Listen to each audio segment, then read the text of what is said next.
Good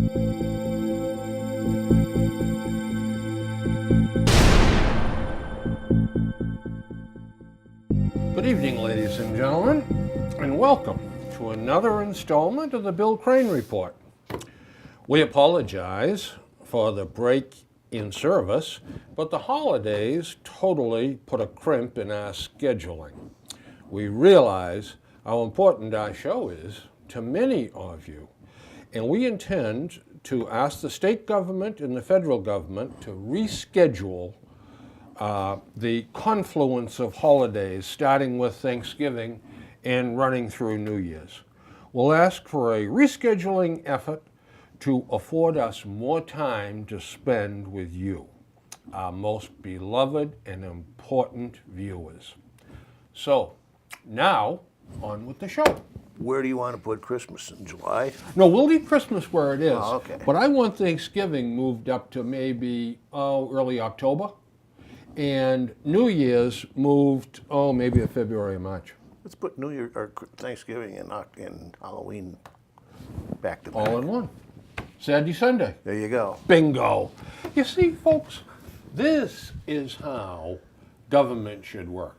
Two reasonable people Great take minds. a reasonable approach. That's right. And come up with a solution. Absolutely. It's scary. Got a whole bunch of things to talk to you folks about tonight. But I thought maybe I will start with some outrages. And you know, our friends at the Boston Globe really outdid themselves in Christmas.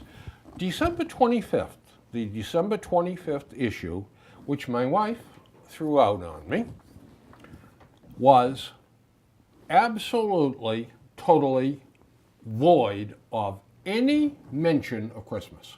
Pages 1 through 24, the whole first section, you can take a peek at it at the Norfolk Library.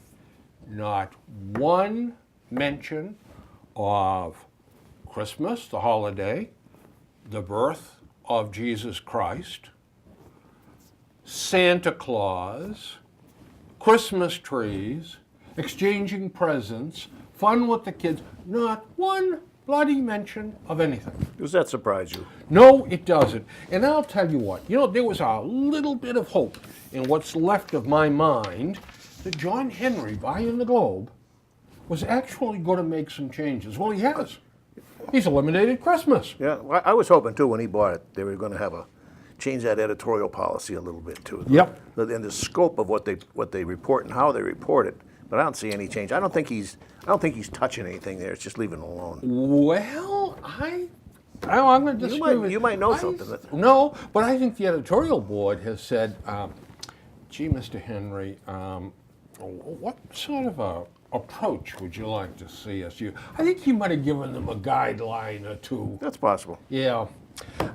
So anyway, the Globe, no Christmas. However, the Herald, I brought in the Herald.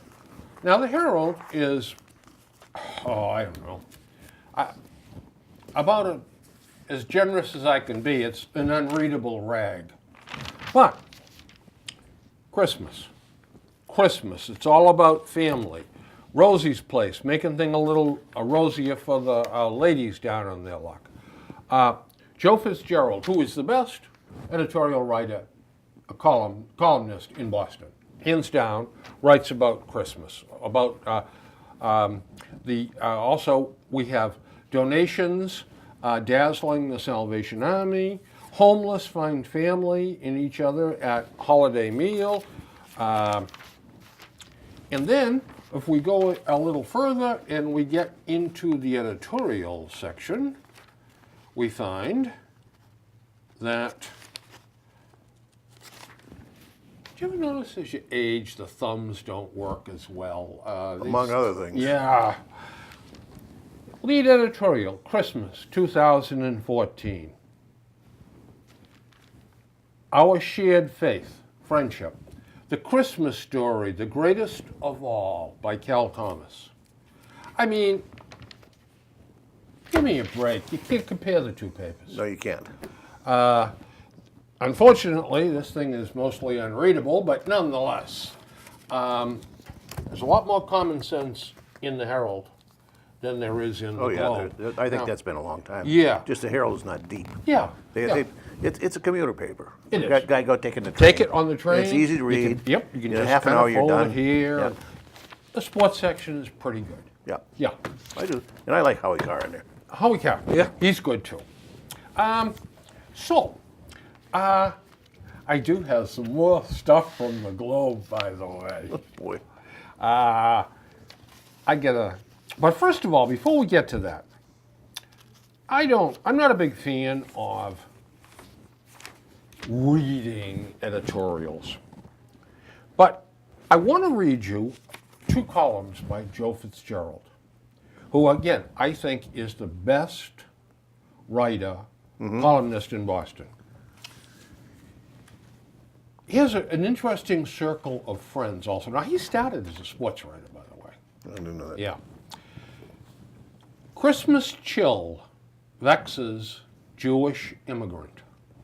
2 weeks from Christmas, it's still refreshing to ponder again what Christmas meant to a Jewish friend from Lithuania when she arrived on these shores in December of 1989.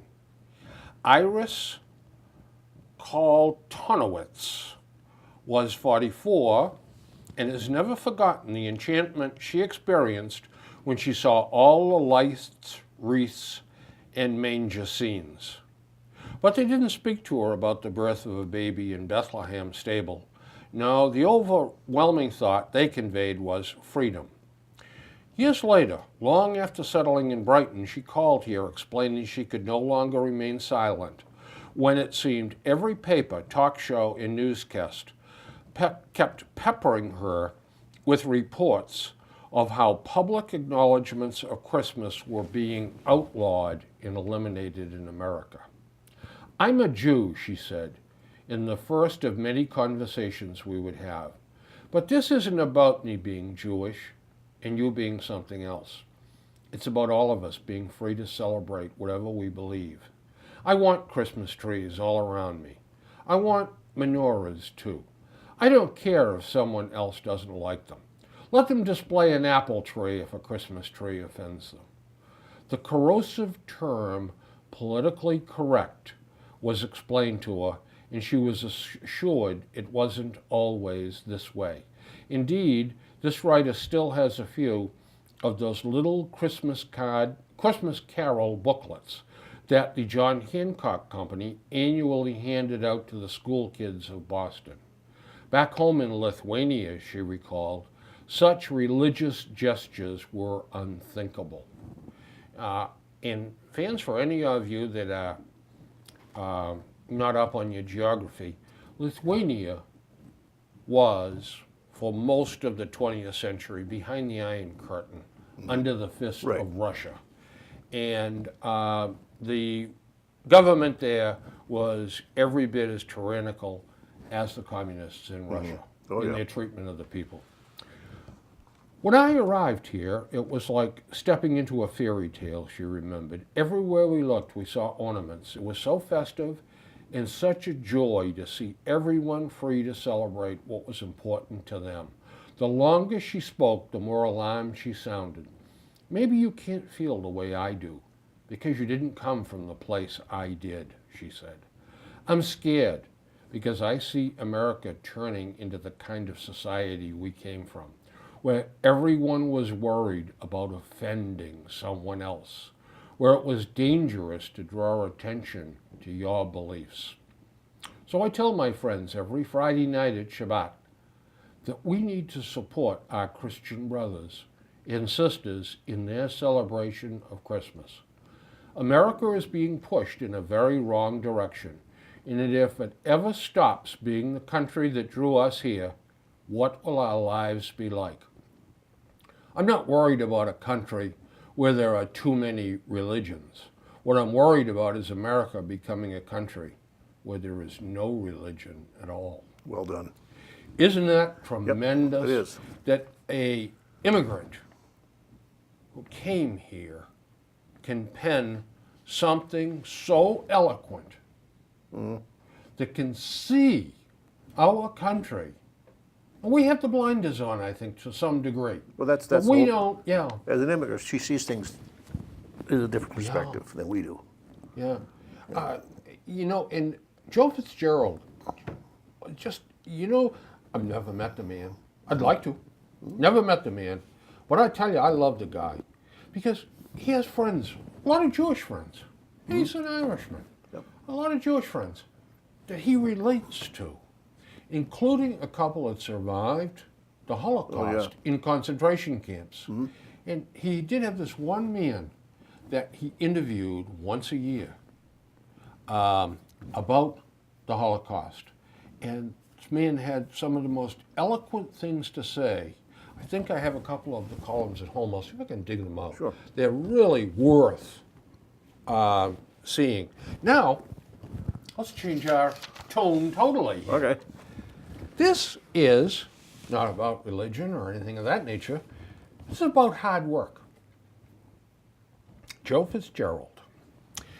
It was an off-the-cuff message Larry Bird delivered to several hundred Boston middle schoolers 30 years ago. They'd be in their early 40s now, and here's hoping they still remember what he told them over lunch that day in Old Boston Garden, because it still applies to kids today and maybe even their kids.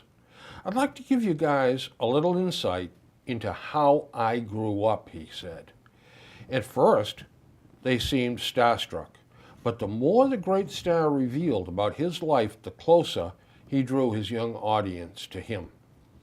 Looking at you gives me flashbacks to when I was in the 7th grade. We always had food, but not the kind of clothes our friends had, not the nice things everyone else on the block had. I always felt people looked down on us. What really embarrassed me was that we didn't have a car. Mom always walked to work, and my dad always got a ride. In fact, I was a senior in high school before we got our first telephone. Today, I've got 5. Ridiculous, huh? So one day, when I was about your age, I decided I was going to make something out of my life. I was tired of hearing, well, the Birds won't make much of themselves. That's when I got into basketball. I didn't know where it was going to lead. I just wanted to be the best 7th grader on the team, the guy who made people clap and had them patting him on his back saying, "Great job, keep it up." That's something we never heard in our family. So more than anything, I think that's what motivated me to work so hard. Now, teachers and alike were hanging onto every word. You may not be the smartest guy in the world, Bird went on. Neither am I. But I made up my mind to work hard, and you can do that too, can't you? Hey, there might be a future president here right now. Pretending to scour the room, he said, "Nah, maybe not," eliciting howls before quieting them down again seconds later. You have your whole lives in front of you, Bird told them. All you've got to do is reach out and make something special of them. But if you don't believe you're special, you're probably not going to be. I just want to say that when I look at you, you all look special to me. That's really what I came here to tell you. Thanks for listening. Merry Christmas. Excellent. That'll get good. I did have the opportunity to watch Larry Bird throughout his career, and I did have the opportunity to see a couple of interviews on TV that weren't by sports jocks, but they were about people. Yep. And this is the kind of guy he was, from French Lick, Indiana. Yeah, that's where he came this from. tiny little rural community, and they, as he said, were on the other side of the tracks. Look what he did with his life. Yep. Maximized Sure he did. 100% of his ability. I just think that he's a role model for every kid to look at. It's just a pity that these last 2 messages aren't read in our school system. Yeah. With the, But we can't have that sort of thing, can no, we? sir, we cannot. We can't talk about religion, and we can't talk about Christmas in our school system. No, because Getting we'll, ahead, maybe. Yeah, getting ahead, yeah. But you're not supposed to do it from the ground up. You're supposed to have all kinds of assistance on the sides. Yeah, yeah. Amazing. Anyway, I thought I'd share those with you at home. And now I've got some, well, let me give you a couple more things that really drive me crazy, okay? We're beating some subjects to death, some little phrases and all. How about this one? This bad boy doesn't work. Bad boy. That's a good word for a microwave oven. This bad boy doesn't work. It's a phrase of the day. Yeah. So that's what we do. Well, you know what? We live by these 2 or 3 word bites all the time now. Well, I'll tell you, folks, I'm sick and tired of it. Knock it off. There you go. Stern message. Yep. How about this one? On the news, on the weather, on sports. Right after this message, we'll break this all down for you. Yeah, like that. Not one of them knows how to break anything down. And they come back on and say, well, Larry Smith had 31 points, and Georgie Jones had 21 rebounds, and the Celtics won 160 to 120. I know. You listen to a speech, Yeah. a presidential address or address, and then they have to spend a half an hour telling you what you just heard. Yeah. Oh, the talking heads do Oh, yeah. because they have to explain, you see, Yeah, what you're the president not said. smart enough Yeah. to know what The you president heard. didn't really say that. What he said, what? Come on. Boy, oh boy. So, that's another thing for you folks to avoid. Don't pull that stuff with us. How about the Valley Girl stuff? Like, I'm not around them it's anymore, so I don't know. permeated Yeah. our entire ability to communicate. I mean, well, I fell down and broke my knee, and like, gee, I said to myself, it hurts. You know, and I got one last one. Okay. And this one drives me crazy too. We're seeking closure. Now, tell me something. Before we invented this closure business, how did we get over the death of a loved one? Or a murder in the community? I have no or idea. a plane crash? Or a shooting? Or something? How did we get closure? How did we? Yeah. I don't know. How did we possibly find? Oh, did you hear that? Ooh.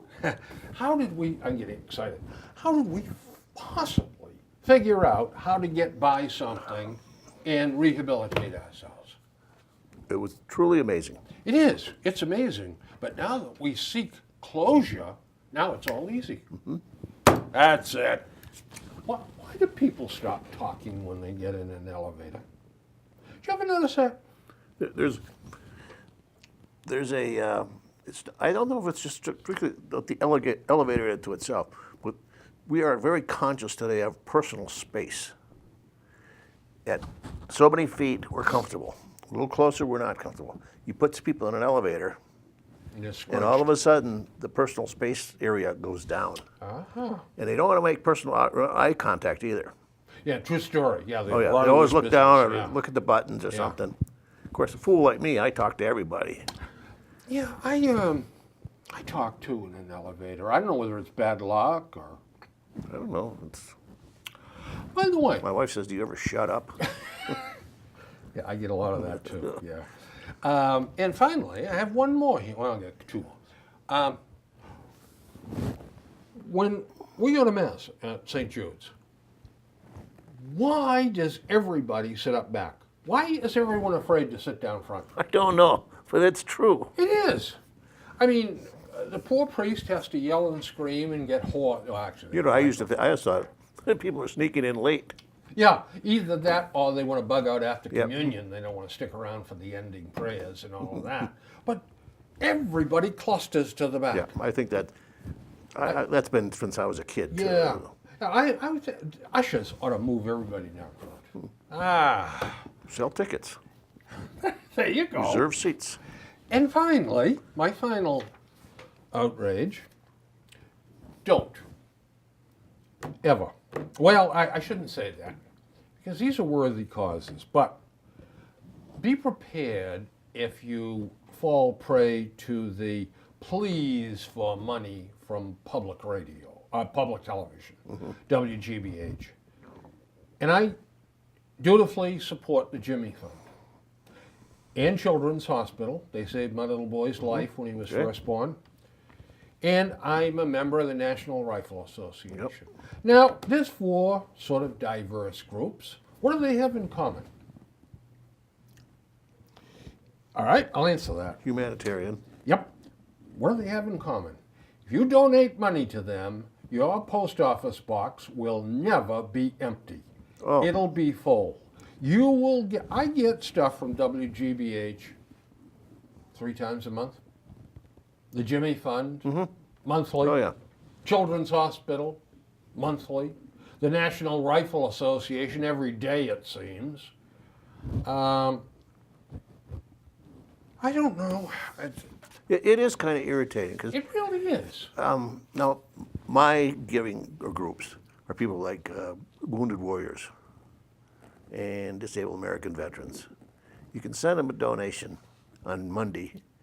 By Friday, you got another letter. Oh yeah. A friend of mine passed away, and in his obituary, it said donations in his memory may be made to the Wounded Warrior Project. I'll be honest with you, I have never sent them any money. This was the first time, because it infuriates me that they have to raise money for our veterans when the government should be taking care of it's these sad, but guys from but it's soup true. to nuts. Yep, it's sad, but it's They true. should be getting the best of hospital care, Yep. the best break on housing. They should get a leg up on getting jobs, on an education, and instead, you saw the VA hospital. It starts out pretty good. They take care of them, a severely wounded veteran, well for a while. Then at some point, when he's, let's say, ambulatory, they like kick him out in the street. Yeah, you can walk now. So, Yeah. come in for a checkup in 6 months and let us know how you do. You know, that's. Well, anyway. All right, now I have finally finished with some of that stuff. Now, here's a few things from the Globe that managed to really. Now, this one is absolutely, without a doubt, the stupidest thing I've ever seen in the Globe. And this is a letter to the editor. Now, We're not on a subscription drive. no. This is a letter to the editor. Now, I don't know what made them decide to print this. Regarding, and there must have been a story, in Theater World, a call to let women's voice rise, page A1, December 8th.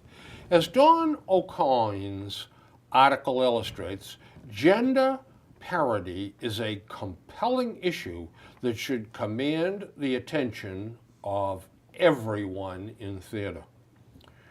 Ashland New Plays Festival in Ashland, Oregon, just completed its 23rd season presenting dramatic readings to enthusiastic audiences of 4 plays. The works were selected from blind readings of hundreds sent us by playwrights around the country. Approximately 1 in 5 we received were from women. Not surprisingly, all 4 winning plays were written by men. Last year, 3 of the 4 winners were men. We need more women playwrights to send us their work. That is a critical first step toward change. I don't know what difference the gender makes when they write a play or a story or a book. This is a critical first step towards change. Exactly what is it? I'm not even going to mention his name because I don't want to embarrass him. Plus the Globe letters. I suspect, and I strongly suspect, they're not printing a spectrum of the letters they get.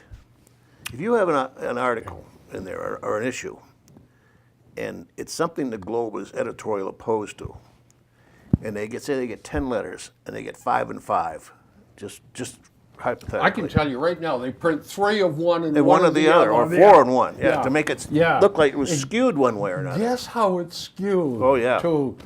Yeah. But now here's another one. I love this. This, by the way, comes from the Herald. Diversity vital to Massachusetts judiciary.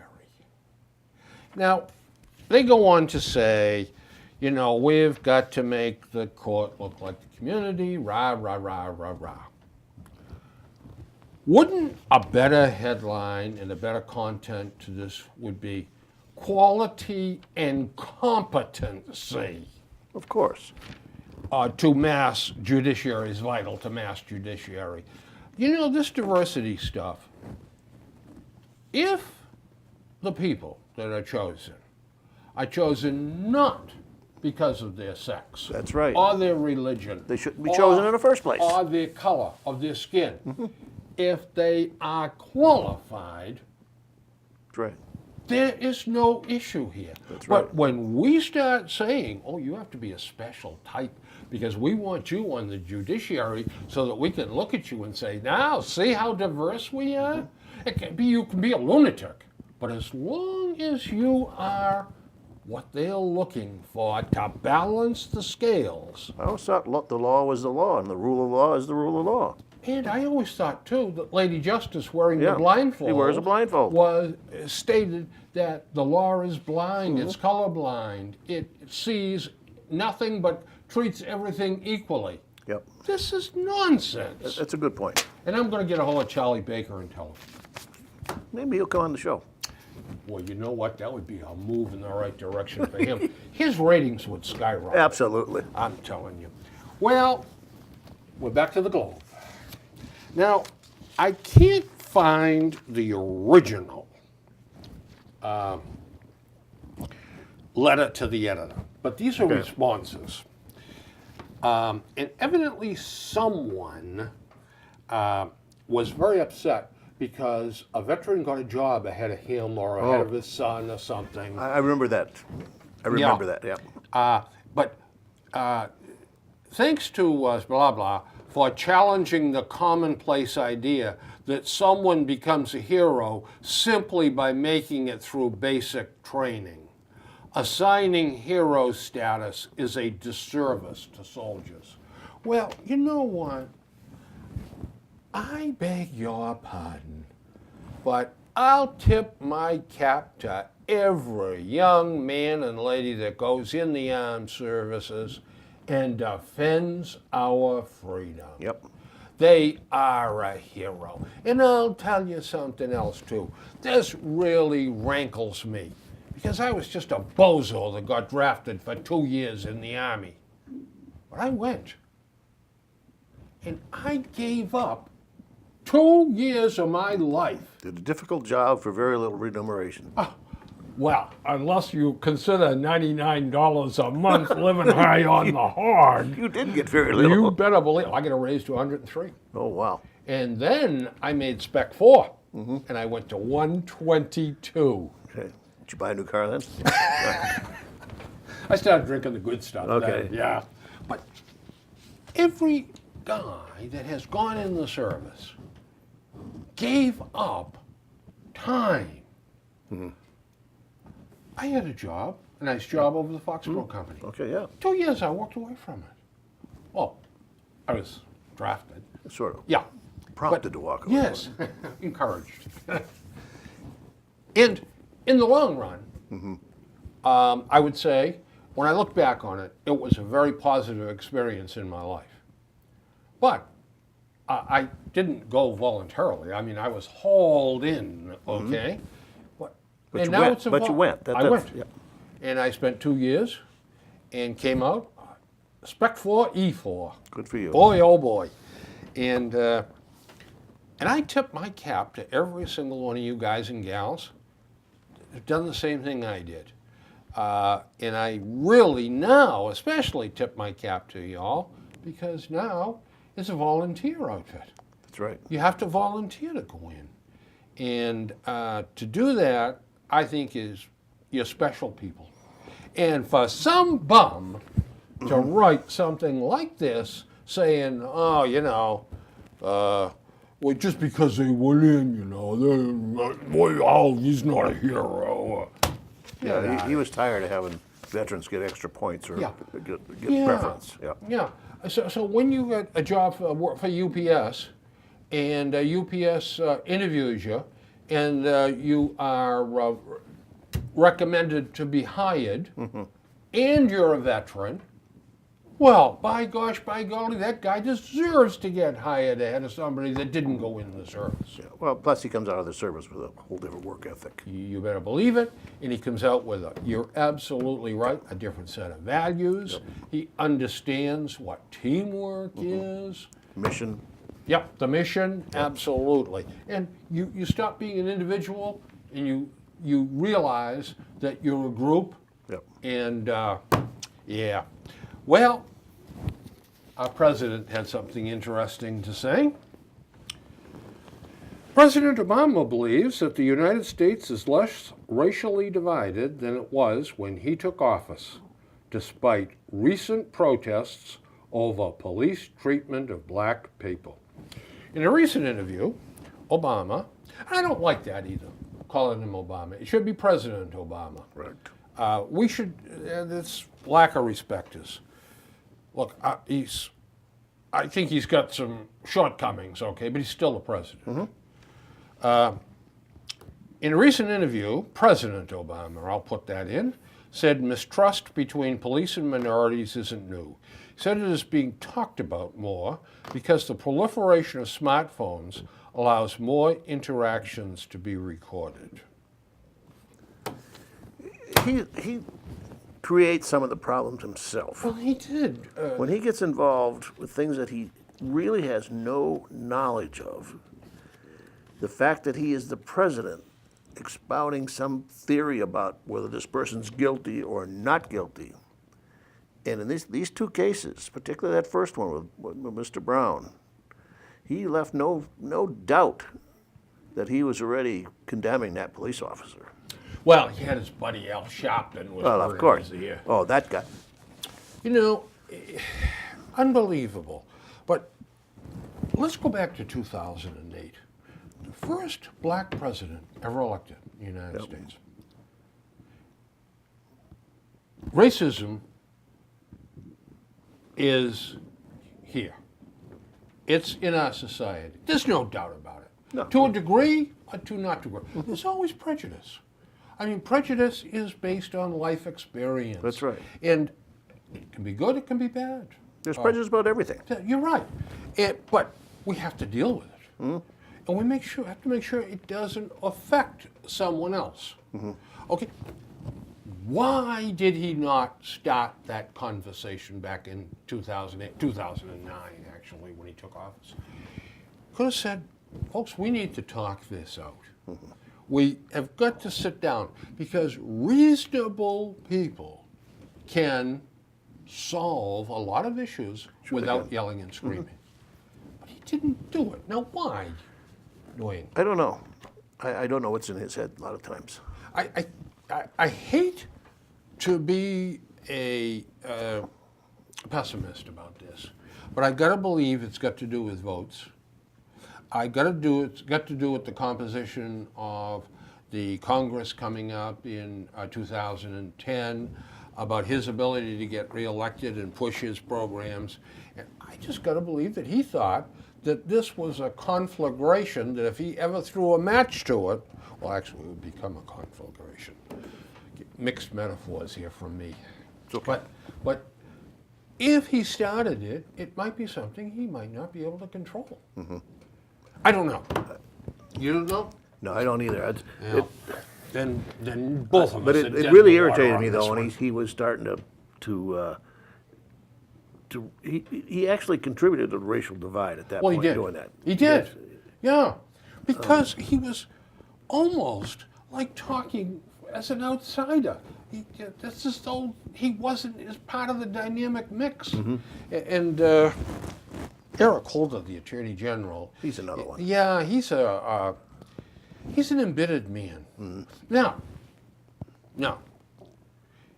if my family tree showed my folks were brought over as slaves, worked as slaves, became freed, and then were restricted by the Jim Crow laws. They weren't allowed to go to school and all of that sort of thing, and had to claw their way up. They weren't allowed to go in World War I or World War II. Well, let's not, there was some that served, but it was special cases. But they weren't. They were not invited to join. Let's put it that way, and contribute.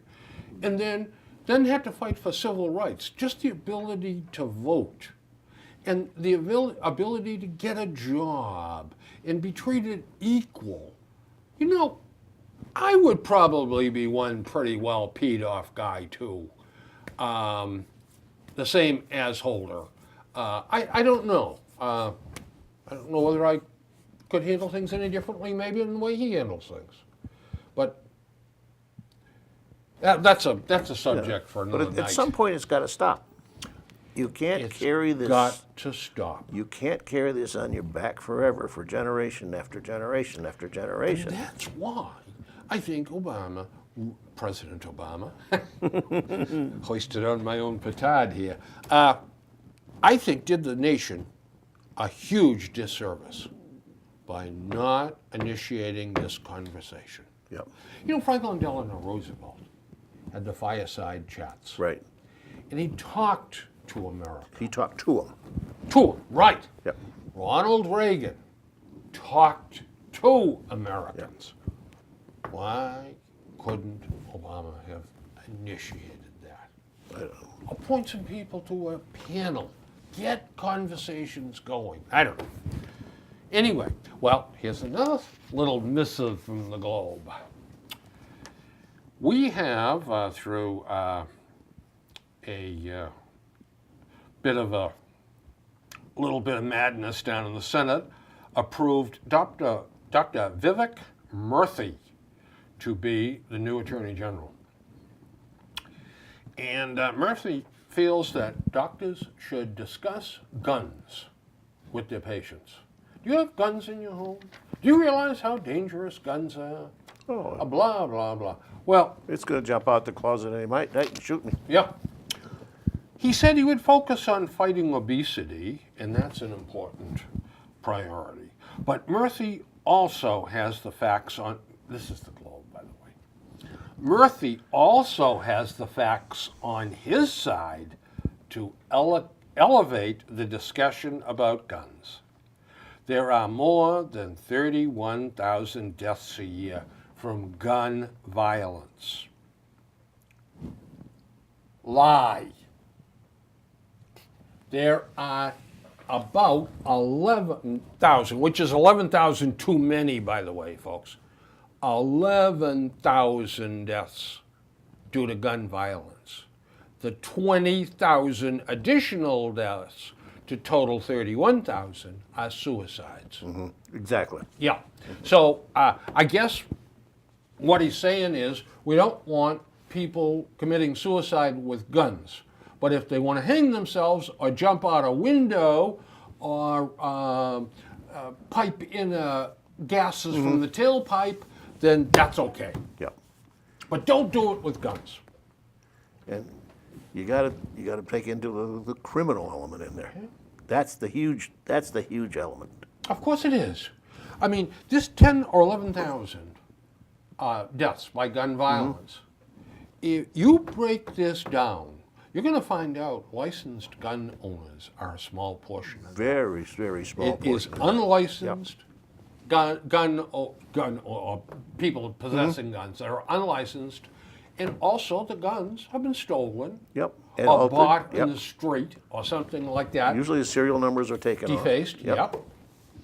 So I get, the Globe does this over and over. 31,000 acts of gun violence, and that is not true. But they always spin. Yeah. They will spin, spin, spin. Yep, and that's it. That's part and parcel of the mantra. Well, let's see what we have here. Okay. Maryland governor to commute 4 death row sentences. He's got about 18 days to go, or 16 days to go, or something. I don't know. Anyway, now, there are two fellows that have been on death row for 31 years. There is a fellow that's been on death row for 20 years, and one that's been on death row for 17 years. Now, one guy was convicted for a robbery and murder of someone. This other fellow, Mr. Birch, was convicted of killing his neighbors, Robert and Cleo Davis, with a pair of scissors back in 1995. And at the time of the murders, he was reportedly high on crack cocaine and other drugs. And Evans and Granderson were sentenced and convicted and sentenced to death in 1984 for the contract killing the year before of, I can't even pronounce the fellow's name, and his wife. It doesn't matter. They got $9,000 apiece. Now, am I angry that these are being commuted? No, I'm not. But for a reason, I'm going to surprise you. As far as I'm concerned, 31 years on death row, 20 years on death row, and 17 years on death row is cruel and unusual punishment. And our Constitution forbids that. If we are going to sentence someone to be executed, you can't get it done in 18 months. Forget about it. What say you? That's the system we got. I don't know about the commutation, but 31 years on death row is easier to take than 31 years in general population in a prison. I just saw this the other night on one of the lockup shows, and I don't like the channel. What's MSNBC has these different prisons, and we're talking about life on death row as opposed to life in the general population. They said the food was better, how they were treated was better. And they were in single cells. They're in single cells. They don't have to put up with these crazy cellies, as they call them. They got a lot more privileges. And so a 31-year sentence on death row is a lot better than 31 years in the general population. Yeah. But it just seems to me that that's a cruel and unusual punishment, to be sitting, waiting to be executed for 31 years. By the way, I'll tell you nothing that really burns me too, is you got a fellow that goes out and breaks into his neighbor's house and shoots him and the wife while he's looking for drugs or some stupid thing. I don't know, anything like that, okay?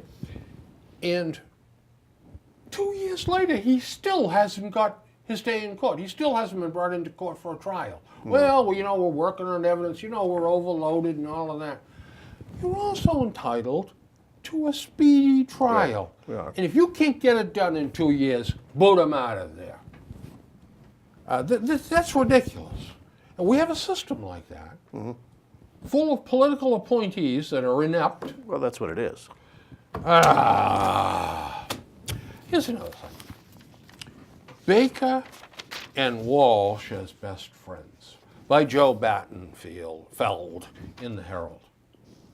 And he just kind of is trying to make something out of nothing here. Oh, guess what? They're big buddies now. One's a Democrat, one's a... Isn't that what we want? Yeah. Don't we want the people from both parties working together, talking together, and getting things done for you and me? No, they expect everybody to be animosity, total opposite, fighting all the time, like cats and dogs. Yeah. By the way, you know, I had some interesting insight into our politicians. And one of them was a Republican friend of mine, good friend, and said to me, you know the stuff you read in the paper? Woo! He said, guess who we go have a few beers with after? Of course. He says, guys from the other party, and we laugh, and we raise hell, and how's the family, and we talk about impending legislation. But then the next day they write it up like that we're at knife's edge with one another, and knife point with one another. I think we've discussed this before, that a politician's primary purpose is to get reelected and stay Amen, a brother. politician, Yep. regardless And you know what side he's on. And you know, I watched a lady go through the roundabout in Norfolk earlier this week, or maybe it was last week.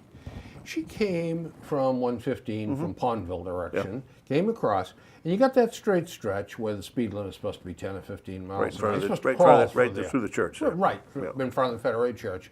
And then it's practically a straight shot across to continue on going out 115. Yeah, there's only a slight curve, Yeah, a little slight yeah. bulge. Yeah. Well, I'm coming down the hill, going around. She just sailed right out in front of me, 35, maybe 40 miles an hour. Because she got around that other roundabout, she just stepped on it. But never once looked at me. No. You know why? Well, I think in this state, if you look at somebody, you're going to concede, Yeah. concede the power position. She was busy. She had something hanging out of her ear. That's what. Yeah. She was on the cell phone. Oh yeah. But you know, there's no doubt in my mind, I don't think there's any doubt in any intelligent person's mind that that is a major league distraction. Talking on the cell phone while you're driving. You couldn't be more right. Wow, let me write that down. But you know what?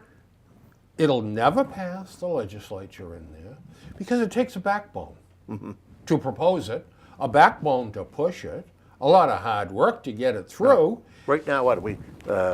Under 18 or something can't be on the phone. Or Yeah, is that what it is? it's probably pretty tough for the cops to I look never- and say, "Oh, he's under 18. I'll grab him." When cell phones first came in, and I tried making a phone call once in a while, but I couldn't do it. No. I could not Cell phones first came dial in it and when take I was it on the road. and then use it and still drive. I said, "This is crazy. There's no call that important." Nope. I would answer it and say, "Hey, this is Bill. Okay, look, I'm going to put you down on the seat. I'll pick you up in a minute. Let me pull off the road." Put him down. Get off the road. Then, I I don't even answer it because I know when I get Yeah. where I go, the message is going to be there message anyway. will be so. there anyway. Yeah. There's an article here, "Detente good for Castro, but not the people." And I cut this out, not because I wanted to talk about this, but I wanted to talk about Cuba, so I wanted it as a reminder. We're patting ourselves on the back now because we're recognizing Cuba, and now we're going to see if we can do some good things for the impoverished people of Cuba. What have we been doing for the last 50 years? We've been clobbering those people, driving them into, keeping them into poverty, into abject poverty, not giving them a chance under the guise that we're being tough with your leaders because those are bad guys. Now, the Castro brothers are bad guys. No, there's no question about it. But I mean, if anybody you that- want that system to change, Yeah. you got to motivate the people to want to change. Well, that's right right. now, they don't know. No, they don't have no. They have this They like don't know. North Like Korea. I They think, have yeah, no we idea. discussed that before. Yeah. North Koreans think that they got the best thing in the world. Yeah. The Cubans have no idea. I saw a thing about maybe 2 years ago. An American journalist was in Havana, and he saw this line in a park on Sunday afternoon. So he says, "I just got in line to see what's going on." He said, it went clear across the park. And he said, as I got closer, I asked people, what's going on there? They said, "Well, they have ice cream this afternoon at a ice cream stand." And he said, there must have been 300 people in line. Wow. And the guy in front of me said, "We probably be out time we get there."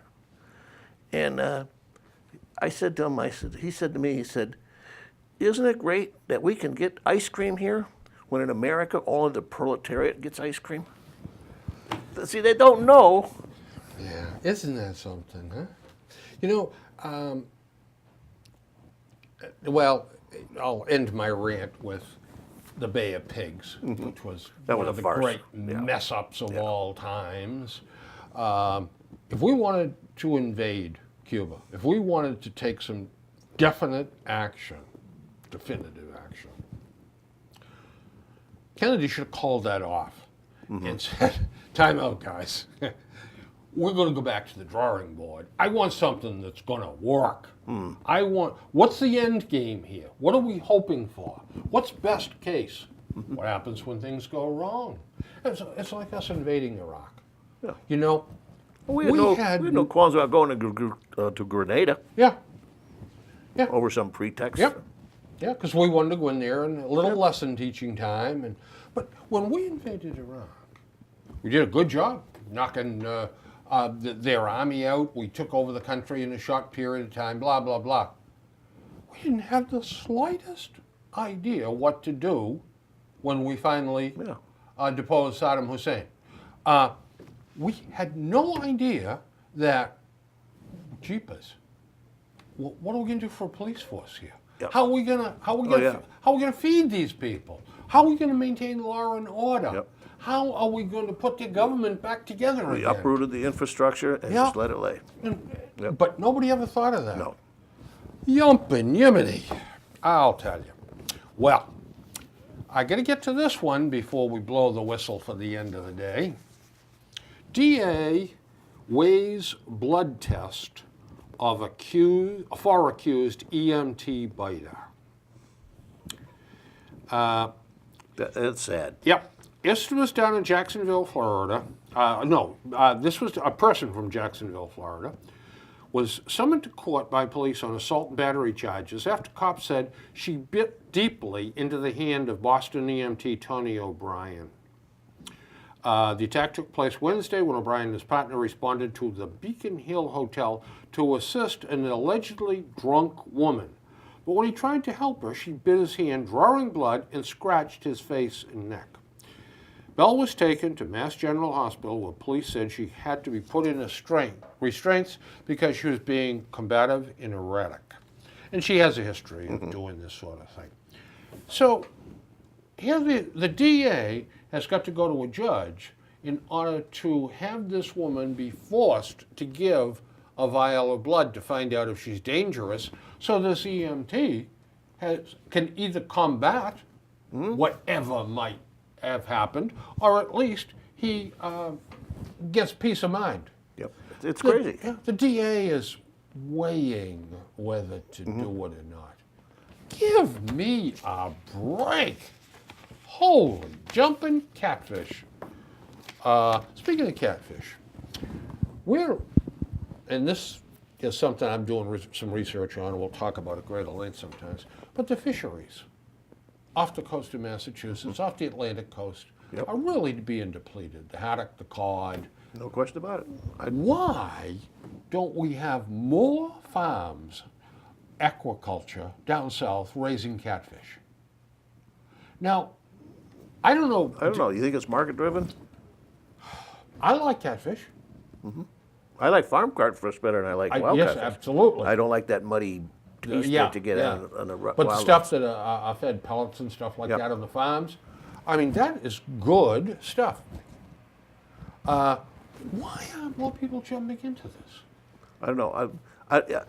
I said it might be market driven. The fact that how much you're going to sell. Yeah, but you know what? When you don't have the haddock and you don't have the cod. Yeah, that's right. All right. And you can't fool yourself. You know, they say, well, the restrictions are too restrictive. Well, if they're not there, they're not there. That's exactly right. You can't catch something that's not No matter what there. Elizabeth Warren stands up and says, oh, this is not right. Yeah. We got to let them go fishing. Yeah. No one wants to see these people Of course lose not. their boat, their home, or lose everything because they've been fishermen all their lives. We've got to do something to help them. But we can't have them out there catching the last of the cod, the right. last of the haddock. I used to go fishing when I was a kid. So did I. I still go fishing if I can. I used to go out with Dave Ryder down in Chatham, Mass. He had a charter boat, and I found out through the Foxborough Company when I was a kid working there was an opening on one trip. He used to take out 6 guys on a 42-foot Novi lobster boat that he converted over, and we'd go out ground fishing. Well, I went out with him one day, and we caught 2,500 pounds of cod and haddock.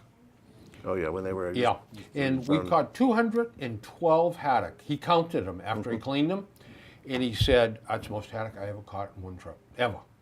And And that was just 5 guys fishing because one guy got seasick. Yeah. All he did was sit there and moan and groan or lay down below. 5 of us got 2,500 pounds of fish. The last time I saw Dave Ryder I was down to Chatham. My wife and I took a ride down one Sunday, and lo and behold, there's Dave. And he said, well, we get a couple of 100 pounds of fish now. We call it a real Big good day, yeah. day. You can't sustain it. It's as many fish as the non-commercial, the hook and line people take. Yep. It is minuscule. I mean, you can't even compare to what the factory ships. Oh, I know. Even not even our own ships. Sure. Oh, sure. It's the foreign ships that are in Yeah. there. They scoop up everything. When they scoop that bottom, they take every living thing out of that That's bottom. right. Take it. Starfish, you name Doesn't it, matter. and they get it. And then it either gets all tossed overboard or it Or goes most of for it's ground cat up for food. protein. Yeah. Yeah. Yeah. Unbelievable. You know what? I think. Oh, this is a tragic tale. There were some folks over in Honolulu, Hawaii, that were getting ready for their wedding. And I know where this is going. He and she are both Army captains. Yep. And they're getting married at the Kanoe Clipper Golf Course, a military course with ocean views. And they're getting married at the 16th hole, and they're told Guess they who's gonna be playing cannot golf? do it Yep. because President Obama is going to play golf, so they just have to go away. You can't have your wedding here. I don't know why they couldn't accommodate them. Half an hour one way or another. They're going to go through the Listen. 16th hole Listen. and then go ahead and go to the wedding. But oh no, you can't. Why couldn't he play the 15th, go to the 17th, and then play the 18th twice, and Yeah. he'd get his 18 holes? Well, Or just let him hold the wedding back a half an hour while he goes through. yeah. Instead of kicking him off the course, that's Well, crazy. we got halfway through the stuff I had. But Dwayne, I want to read you a couple of emails that arrived. Oh, we got two? We got 2 emails. Oh, we're getting better, folks. Yep. Keep them coming. Here's one, number 1. Bill, you're still an ace in my book. Love, and I'm not going to tell you her name, because I don't want to embarrass her because she misspelled ace. She spelled it A-S-S. So there's number 1. Number 2. My wife didn't write that one. No. Email number 2. Are either of you two single? I really love you both very much. Please reply. I went to a lot of trouble to email you two. It's very tough to type while wearing this straitjacket. Love, Muffin. That could have been my wife. Well, let me tell you, we are finding people all over the place that are really enthralled with this show, and I don't blame you. But now, my friends, the bad news. Well, give them the email address too. It's Trapper Bill at what the heck is it? I don't know. It's your email. Trapper Bill at it's something. We'll get back to you Yeah, next we'll time. get back to you on that one. My friends, our time now for this show is up, and we're as upset as you. We hope you profited from our show. I mean, how can you miss, really? And look forward to next time, which will be along, I can't even spell anymore, within a fortnight. Now, with many thanks to Katie and JJ for a great job, we wish you a cordial Good night, everybody. good night, folks. Come again.